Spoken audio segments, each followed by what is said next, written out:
If you've ever been told you have a communication problem in your relationship, but every talk only seems to make things worse, this video is for you. Let me ask you something. Have you ever tried to talk it out with your partner only to end up in the exact same argument time and time again? Maybe you leave feeling even more misunderstood, more alone, like more frustrated, and you're wondering if you're ever going to get it right. Maybe you've read the books, you've even tried therapy, you've said, we just need to communicate better.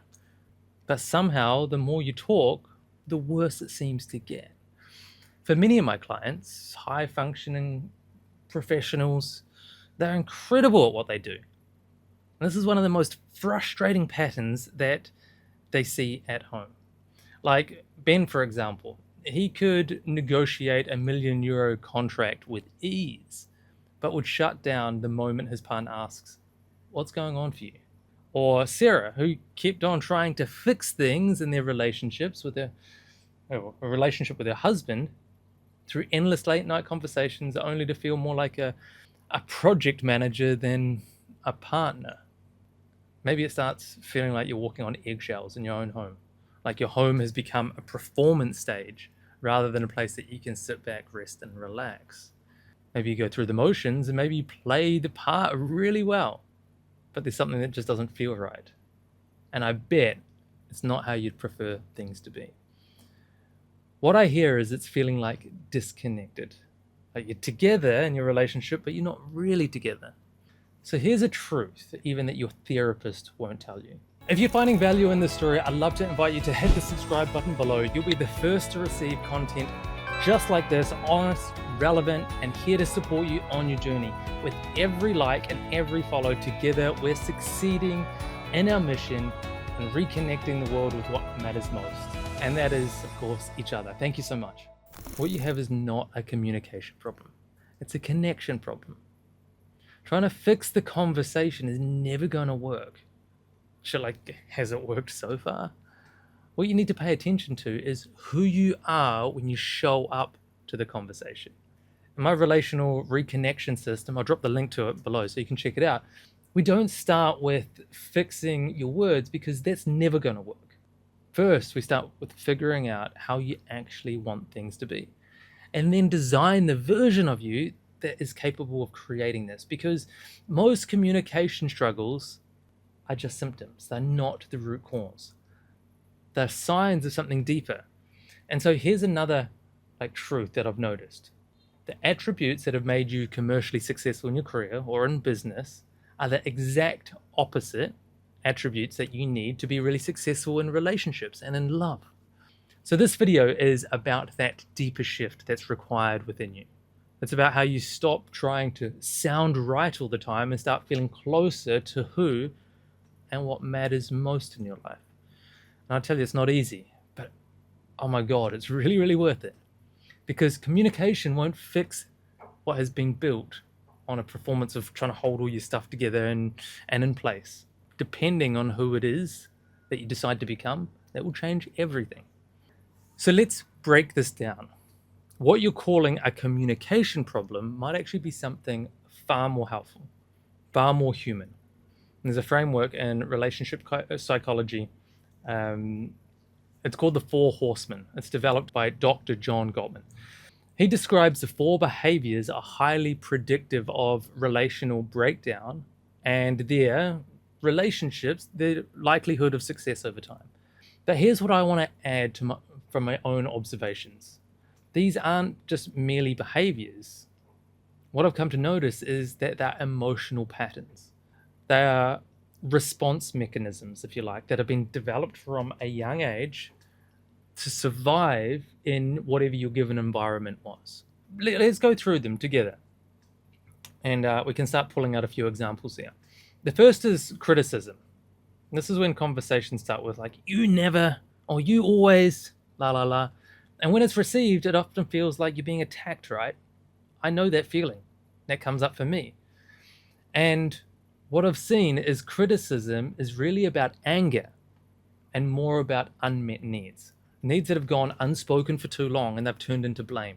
Like Ben, again, as an example, senior consultant, he didn't see himself as critical, but under stress, This frustration will leak out into little subtle jabs like, of course you don't get it. You're not under the same pressure all day as me. And what he's really saying is, like, look, I'm overwhelmed. I don't know how to ask for comfort. He didn't need communication tips. He needed to reconnect with that part of him that believed his needs were worthy of being met without the performance or the perfection. The second of the Four Horsemen is contempt. You know, that eye roll, the sarcasm, the passive aggressive jab in conversations. It's easy to see as disrespectful, and it's probably unnecessary. Of course it is. But more often, contempt is a symptom of emotional backlog or emotional suppression. It's the pain that was never processed, resentment that was never named. Rebecca shared how she would make those harmless jokes about her partner being emotionally constipated. Everyone was laughing, but inside she wasn't. She was hurting. And these jokes weren't because she was cruel, but because she didn't like feeling like a stranger in her own relationship. Contempt wasn't her character, it was her pain, unprocessed and put on display because that's what she allowed others to see. The third is defensiveness. It shows up when we feel like we're blamed or attacked, maybe in response to the first being criticism. And so, like, under the surface, it's almost always, a sign of a fragile self worth, of someone who's terrified of being the problem or being wrong or being at fault. And if you've heard any of my stories before and before personal development, this was my personal go-to for a huge chunk of my life. Defensiveness is someone who's been running so long from not feeling like they're enough. They don't know how to receive feedback without feeling like it's failure. One executive client, he described this really well. He said, I spend my whole life being excellent, and so when she points out something and it doesn't land like feedback, it just feels like shame. I've heard this from a few people.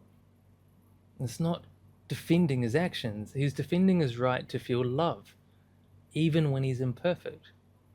And so the final fourth horseman it's called stonewalling. This is like the silent treatment. It's the emotional shutdown. It's the inability to respond when things get tough. This isn't about being rude. It's happening when the nervous system is overloaded. Stonewalling happens when our body says, like, I just can't do this anymore, which happens a lot these days. You know, with a lack of emotional bandwidth in society, it has become really common and easier and quicker for people to hit this than would like to admit. I've heard things like from clients say, like, I'm physically in the room, but I'm just not there. After days of meeting the metrics, come home and I'm feeling flat. Like, the wife asks the question and he'd give one word answers, not because he didn't care, just because he had nothing left to give. This is what it feels like when you're just tapped out emotionally. You don't need to be pushed to talk. What you need, if this is used, to feel safe enough again to feel again within yourself specifically. So it's really worth reflecting on where of these patterns you see in your relationship. Maybe it's one, maybe it's more. Go through them again if you need to. Which of the four horsemen show up most within your relationship, specifically within your partner? And more importantly, which are going on for you during times of conflict? Which do you see come out of you? Because the first step to real change is self-awareness. You can't heal what you won't own, and you can't shift what you won't see. And this is not about blame, it's not about pity, it's not about fault. This is about leadership and being intentional. And it's the kind of leadership that has to start with you. This is exactly the kind of shift that we create in the relational reconnection system, especially in the values phase, where we don't just look at what you're doing, we look at who you're becoming intentionally. So here's the question most clients eventually ask. They go, Daniel, well, how do I stop doing this, whatever this is? But a better question is, who am I being when this shows up? You don't solve these conversational conflicts with scripts or sentence starters or better negotiation tactics. You heal them by shifting the self that shows up to the conversation. Because the antidote to criticism isn't a different tone, for example. Sure, it can play a part, but it's the different version of you that already has the different tone already installed. So if the Four Horsemen are signs of deeper disconnect within self, what actually shifts these patterns? Very good question. In the relational reconnection system, one of the most powerful breakthrough happens during the values phase. It starts with one question that links back to our vision. The first pillar is, who do I need to become? Not how do I phrase this better, not what is the right technique here, but who am I being when it matters most in my relationship? Who do I need to be when it matters most in my relationship? Because relationships aren't changed through more information. They're changed through being more connected. They're changed through connection. We're wired to connect.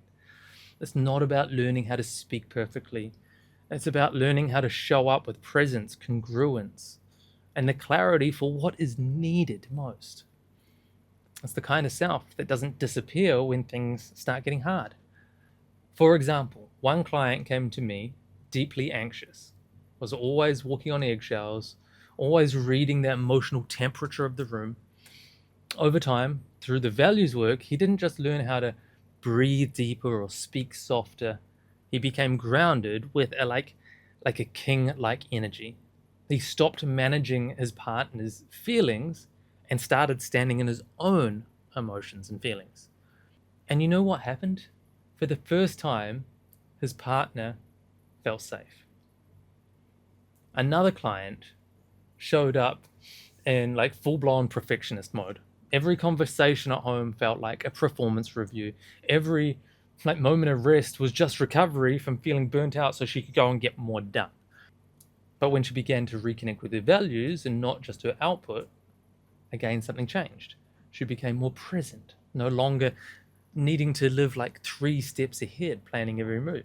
She started experiencing joy for the moment, started to experience pride in her achievements, and open the door to intimacy again, like real intimacy, peace, and even laughter. Then there was another client who spent years with his heart locked away, barricaded up.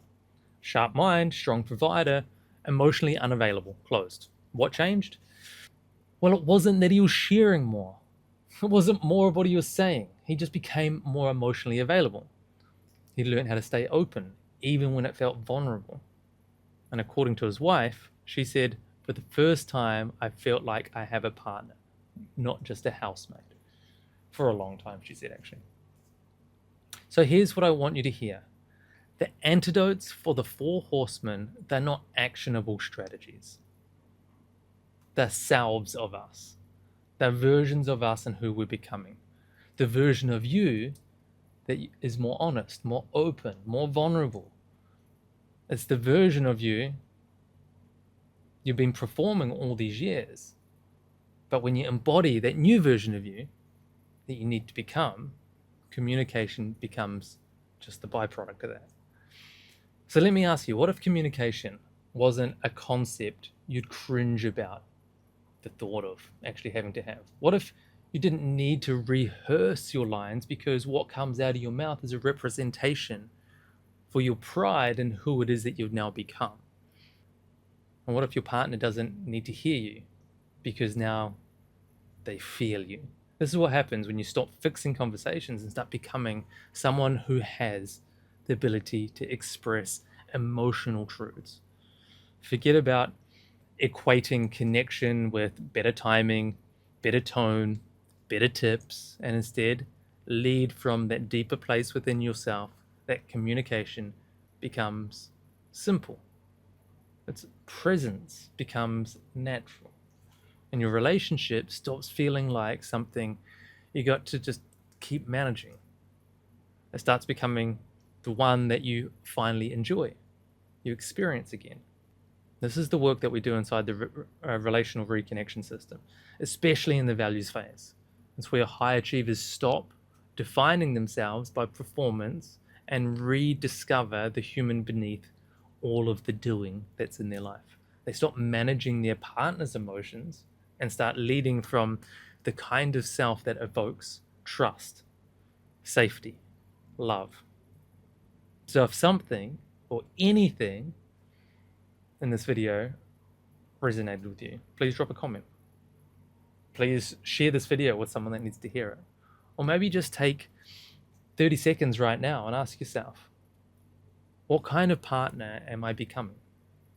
What kind of partner have I been, and where is it that I'm going?